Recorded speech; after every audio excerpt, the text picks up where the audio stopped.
Hello, welcome, and a very good evening. And tonight we are revisiting the PicoGUS. I think if you are interested in the retro PC community, you probably already have heard about this project. I soldered this one on a live stream and it almost worked, but I think one of the little gates, I think Q9 here or something, wasn't soldered correctly. There was a bridge or something. So it didn't work perfectly, but afterwards it has been working perfectly ever since. However, since I already got a Gravis Ultrasound Ace, an original one, in my 486 here to the side, I did not really use it that much. However, this card is obviously very interesting because it is a open source, and B, it is a software-defined card. It uses the very cheap Raspberry Pi Pico microcontroller board, which costs like 2 to 4 euros depending on which variant and thing you buy. And it supports emulating the Gravis Ultrasound, the Adlib, the Creative Music System, the Tandy sound card, not all at the same time, but you can choose which firmware to run. It has a high quality digital to analog converter, and it's an overall very nice card. It also has my name on the back, which is very nice, although I really didn't do that much except give Ian the idea to use the Pi Pico due to its hardware state machines for dealing with the ISA bus. He did everything else basically. Maybe some other people here had some more input and are technically more experience, I would say. Like Freddy, for example, he's also doing some boards like the Pico Mem. TubeTime obviously has lots of experience designing hardware, Foon the same, and all the other people on there. Yeah, it's a very nice card, but it has a couple of drawbacks. You can't order it from a like JLC PCB or somewhere completely, because there's a bunch of parts that are hand soldered. This board has to be hand soldered. This board here, the non-SMD style capacitors. So it is not very scalable if you want to produce like a couple hundred of those or something for the retro community. Other than that, the part costs is pretty cheap. You can probably get all the parts for like 20 to 30 euros or something like that. Compared to the 200, 300, 400 euros you have to pay for an original Gravis Ultrasound, that's a no-brainer if you're not really hardcore collector and want to have all the original hardware. Because basically this just sounds the same or even better due to the much better digital to analog converter than the original. And compatibility is relatively good and increasing every time Ian releases another firmware. So why do we revisit it? Very simple, because Ian has on his Tandy store at the moment the PicoGUS 2.0, and this will eventually also become open source. I think the branch on the GitHub repository where this revision is maintained is not yet public, but I think he will eventually do that after he has recouped a bit of his financial investments. And at the moment you can buy it at his Tandy store. And what do you get for that? You get an extremely beautiful PCB, which is more in line from the colors with the original Gravis Ultrasound, I would say, because the red is a little bit darker. I'm still on here, even though I'm not quite sure if I merited with that. There's a lot of very famous people on here, I would say, in the retro community. Adrian Black is on here, and Jim Leonard is on here, and all the other people, of course. Freddy V is again here. Yeah, that's very nice to be mentioned with those people. Oh, Super Ilu is on here as well, and Studio 8502. Yeah, most of these people you can also follow on Mastodon, and it also says here, basically almost all of us left Twitter/X a year ago or something. And Mastodon is currently actually a very, very nice place to be if you are into retro computing. So make sure to check that out. I'm on there as well, posting a lot of stuff. Interesting things to note. There's a little LED here, I think for activity or something. Also very noticeable, the Pico board is gone, and instead the RP2040 is directly soldered onto the PCB, which is great because the microcontroller itself costs only a couple of cents, I think, like, I don't know, but way less than €1, I guess. And that makes everything much, much cheaper. This is probably for USB programming, like the boot cell switch on the original board. So you can flash the firmware if at some point you get an error flashing or something. You might need to reflash the bootloader on the card. Also very nice is the completely custom bracket, I think, which is awesome because usually you have to use a slightly different bracket that doesn't quite fit, or use a 3D printed bracket. Also, this one here has immersion gold fingers, and that's very nice because it's, while not perfect, it's much more durable than the HASL coating on the prototype board. There's also now a wavetable header, so you can attach a wavetable module, even an Pi MT32 probably on there, things like that. Or a regular, I don't know, Dream-based chipset wavetable that you can get for a couple of bucks and have basically all your retro sound card needs in one little package. Also very nice is that it even fits into XT slot machines still. So very nice. And yeah, most important, I think the card comes more or less soldered completely from the factory, from JLC. Not sure about the header, that might have been work that Ian does himself. Also not sure about the connectors. I guess the USB might be factory assembled. But yeah, this looks actually pretty nicely soldered. Maybe the header is even installed in the factory, because I'd see no residue of flux or anything at all, and soldering looks very clean, I think. So yeah, if you compare those two, it is slightly larger, a tiny bit larger. Component density is obviously relatively small, and I think he could have probably shrunk it a little bit, but that's probably not making a lot of difference.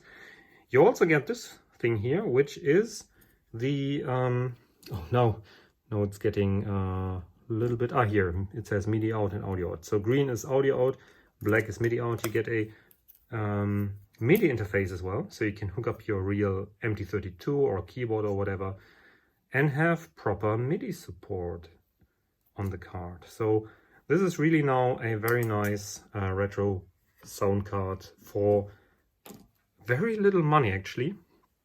This thing currently costs at Ian's Tandy store $45 plus shipping. That came out to $65 approximately to Germany, for example. And for some reason I didn't have to pay any customs. Was not sure if that's because of Tandy or whatever, if the taxes were already paid. So it's less than 60 euros for this whole card at the moment with the current exchange rate, which is totally fair, I think, because used sound cards, as I said, Gravis Ultrasound, you will never get for 60 euros at the moment, and they will only get more expensive as time passes by. And even the modern recreations like the Orpheus, which is obviously something completely different, they sell for 100, 200 euros or even more, depending on the feature set. So if you're on a budget and if you're willing to deal with a couple of firmware issues here and there, and if you are patient for more and better firmware to be released as well, This is definitely a card you should check out, especially if you want to run demos and stuff which all support the Gravis Ultrasound. Yeah, then this is the card you want to have, and having the wavetable thing on board makes it so much more useful as well. And basically you can almost put this in as your sole sound card, except that at least at the moment it doesn't support Sound Blaster, but I heard that the support might be coming at some point, which would be important for speech output in like sample stuff in DOS games, DOS-based games, which do not support the Gravis Ultrasound. If you have Gravis Ultrasound support in the game, doesn't matter, you just put it all in Gravis Ultrasound mode, and you're ready to go. So all that's left to do is to plug it into the 486, or maybe in the 286, maybe I'm using the 286 today, and run some things on it. So the PicoGUS is installed in our 286 on the ATX test bench, which is a 3D printed holder for a power supply and a mainboard and some cards. There's a video on that as well on my channel. If I remember, I might put a link up here. If not, then just search for ATX test bench Route 42, you will find it. Either way, the PicoGUS is here, and as you can see, the machine is already powered on, so there's an activity light here. There is also already installed the MT32 emulator, the McCake, which is basically a Raspberry Pi based Roland MT32 emulator. I do have an original Roland MT32 here, which we would use via this MIDI cable that Ian sent us. Maybe we'll try that out later, let's see. But this here is a relatively affordable solution, internal solution. You can also get external ones. So it's usually much cheaper than an original Roland MT32, plus it can also emulate other synthesizers as well. It fits on the wavetable header of the PicoGUS and many other different sound cards that have this header. We will test that in a minute, but first of all we will get the PicoGUS to initialize as a ultrasound card, and for that to work you need to go over to your DOS PC and set a couple of variables. Down here, the ultrasound variable where you set the port, which Ian suggests to set to 240, the two DMA channels to 1 and the IRQ to 5. If you have another card like a Sound Blaster in your machine, you should use slightly different values, but this is what we'll be using because there's nothing else in here. And you're also supposed to download a bunch of ultrasound software patches and things, and this belongs into the ultrasound directory, and you need to set this variable. Given that we already did that, now we're gonna initialize the PicoGUS, and that works by going to the PicoGUS directory, where I put the downloaded firmware, which is on the GitHub website that is linked on your PicoGUS purchase.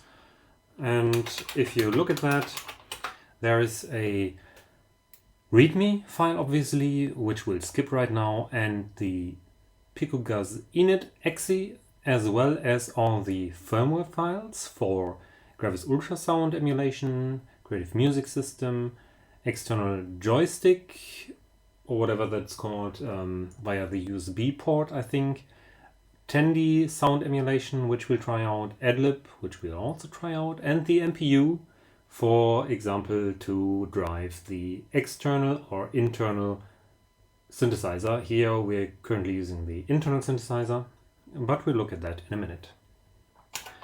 The PicoGUS needs to be initialized after boot, but if you switch between different firmwares, you put /f for firmware and then pggus.uf2. running that, and as you can see, the last test I did was the MPU 401, but we'll switch back to Gravis Ultrasound. And then at the end it says waiting for the card to reboot, and PicoGUS detected firmware version PicoGUS-GUS version 1.0.1. So what can we do with that? On the 286 here I have one program by Freddy V called the ModMaster XT. There won't be many demos that will run on a 286, but just to show off how well the Gravis Ultrasound works and how capable it is to produce very nice sound out of very old machines, we'll start this here. It's the ModMaster XT, and we can run and load almost any mod file, tracker, module, basically music that fits into memory. Some of the newer, bigger ones won't fit depending on how much memory the Gravis Ultrasound reports. But these are small enough that they will fit.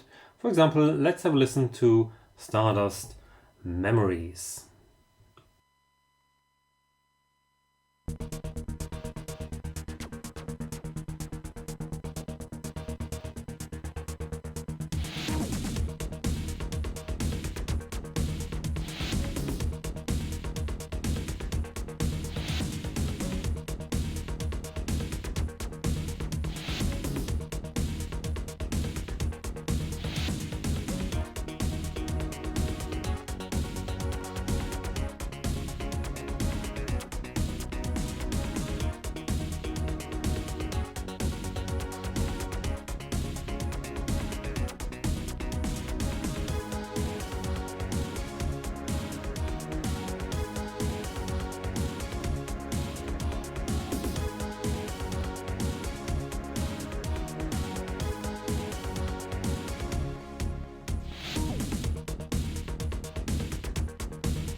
Next up, we'll test the MPU 401 utility firmware, and it will allow us to run any game that uses the intelligent mode MPU 401, which, for example, is the case for many of the Sierra games as well as the LucasArts adventures. And I've prepared Space Quest 3 here, which has a very nice soundtrack. And let's listen what it sounds like using the PicoGUS to drive the McCake MT32 emulator.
Another emulation that is possible is the Creative Music System, which is the predecessor to the Sound Blaster and came out around the time the Adlib came out, and it pretty much flopped, but the early Sound Blaster cards still support it. It supports stereo sound, and I did a couple of videos about that as well, especially with the Snarkbarker Sound Blaster clone, which supports that too. It sounds much harsher than the Adlib, which we'll compare it to in a moment. So if you want to emulate rare ancient sound cards, the PicoGUS actually helps you with that. So let's load up the software, and if I type this correctly, it should be easier. It will not be for everyone, but if you want to try it out and listen to what the Creative Music System sounded like, this is definitely the way to go. Let's try this out with Monkey Island, because Monkey Island supports the Creative Music System.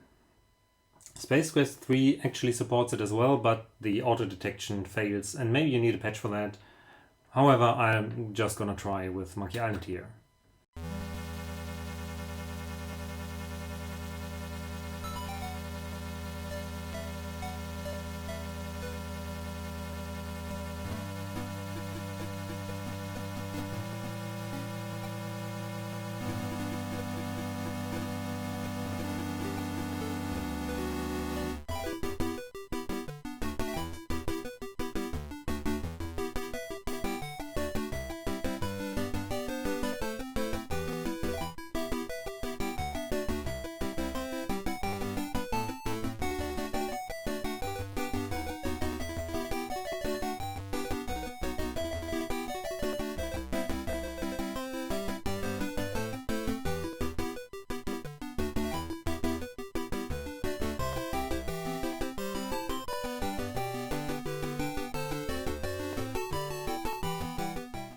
Next up is the Adlib Emulation, which is probably pretty important for many people. And I'm gonna write the correct firmware loading line here. Because Adlib was supported by so many games. Sound Blaster support is not here yet, which would be Adlib plus some PCM, wave, voice, whatever, playback capability. But Monkey Island should do just fine here as well, and we can compare it to the Creative Music System.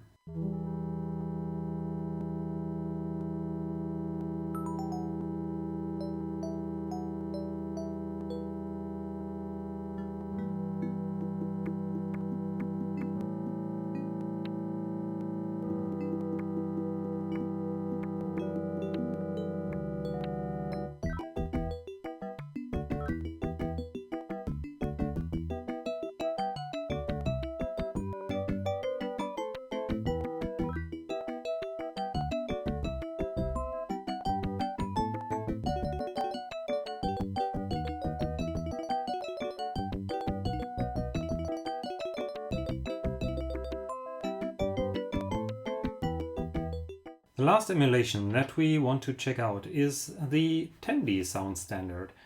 The Tandy sound standard is actually originally the PC Junior standard from IBM, which goes back to a failed home computer of sorts that was partially IBM PC compatible and flopped more or less. And the Tandy Corporation produced a clone, basically, the Tandy 1000, which included the enhanced graphics and sound capabilities of the PC Junior, and many older games from the late 1980s and up to maybe 1990, 1991, something like that, supported the graphics modes and the sound capabilities. And Monkey Island can actually select the sound capabilities on its own, because otherwise you would also have to have the graphics mode available, which was incompatible with EGA and VGA of the time, even though it also could produce 16 colors at a time. With the Tandy firmware, you need to supply a port number. Usually the Tandy would listen on C0 hexadecimal for the sound commands to be delivered. However, on a 286 and above, this port is already taken by some different controller. However, it will not be used here, so I forced the original port here, 0C0, and the PicoGUS normally would listen to 2C0, and games either need to be patched, or if you have a 386 or higher, you can run a certain port remapping program that catches all the accesses to port 0C0 and redirects them to port 2C0. Sounds a bit complicated. If so, you can try with the firmware command line that I've shown you here with the /P0C0. And now we'll go to Monkey Island and try this again with Tandy sound and compare it to the Creative Music System and the Adlib.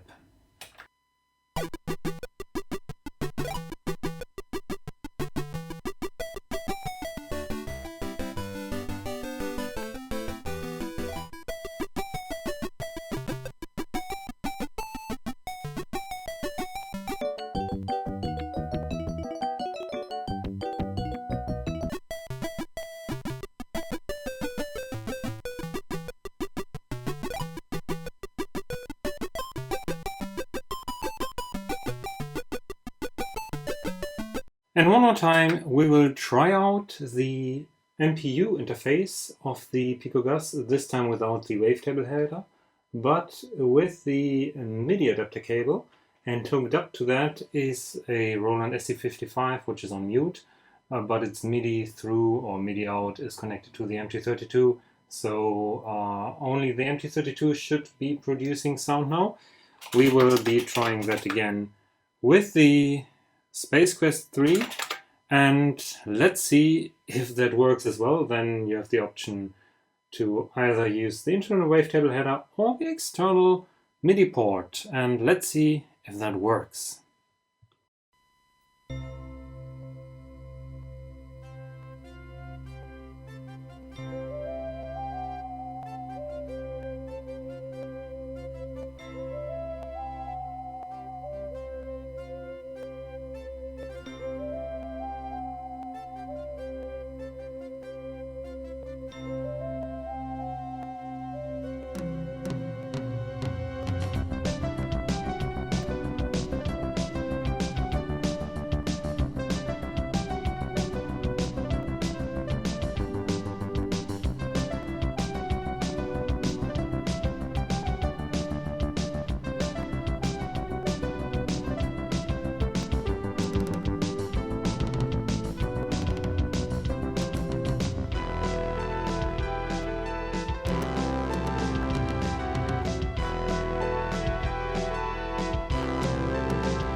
One more thing I can show you is the Gravis Ultrasound can also play MIDI files on its own, because it used to have minimum of 256K of RAM, but usually you would have at least 1 megabyte of RAM in the original Gravis Ultrasound, and the later Ultrasound plug and play with the Interwave could have even more RAM. And you could load patch sets, basically sound fonts, into the card to play relatively high quality wavetable MIDI sound.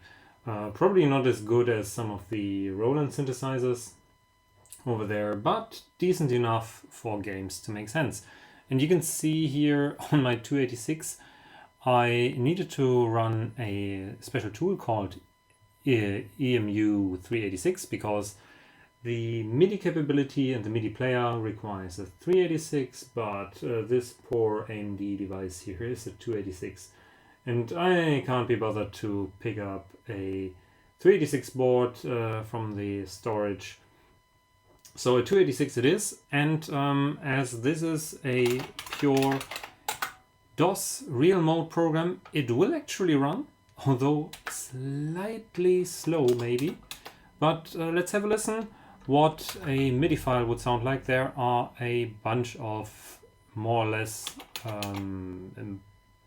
famous music pieces here, so I try not to hit any content matches.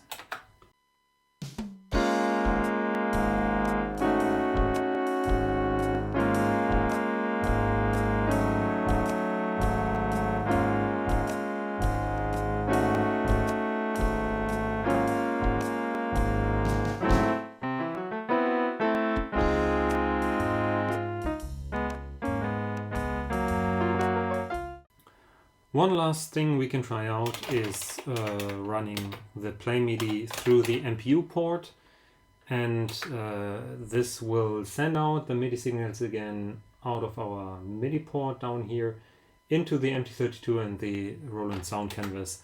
So let's have a quick listen what this will sound like with, I don't know, some MIDI file, some random MIDI file from here, and see if it works.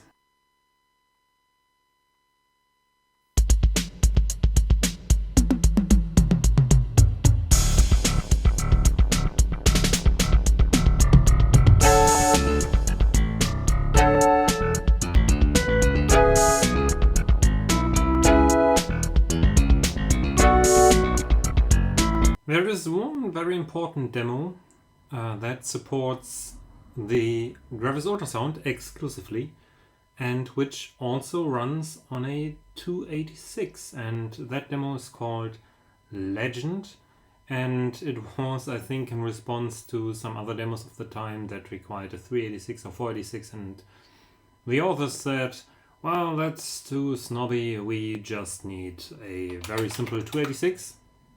So let's try to run this. I haven't tried it yet, so let's see if it works or if it hangs somewhere.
So there you have it. This is the PicoGUS 2.0, a relatively inexpensive sound card of very high quality for retro gaming purposes. It doesn't have any recording capabilities, but it has lots of things to offer.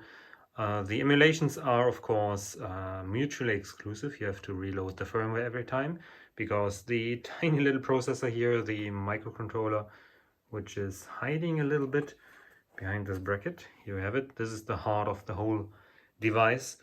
Can't do multiple emulations at once. And Sound Blaster emulation is still missing, but with the Gravis Ultrasound emulation for more recent games from like 1994 or so, it's very, very capable. The MPU emulation is extremely useful for older adventure games, especially if you have a Pi MT32 emulation like the McCake or an external solution with the MIDI cable attached here. The joystick port or the USB host port is very useful and interesting. Yeah, compatibility seems relatively high. The firmware gets constant updates, so it will only get better with time. So it definitely gets my approval. It's an awesome little card, especially for older, slower machines where you want to run some classic demos or games that can utilize the power of the Gravis Ultrasound. It comes in this very nice red color.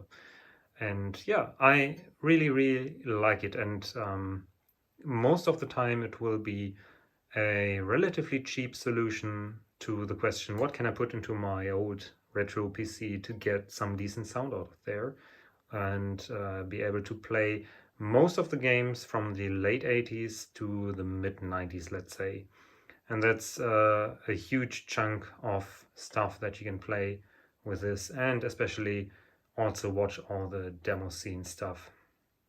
So this definitely gets my vote. Check it out on Tandy. I will put a link to the video description, also the GitHub project. And yeah, that's it for today. Thanks for watching. Share, like, subscribe, the usual stuff. If you want to support me, links are down in the video description as well. Yeah, that's it for today.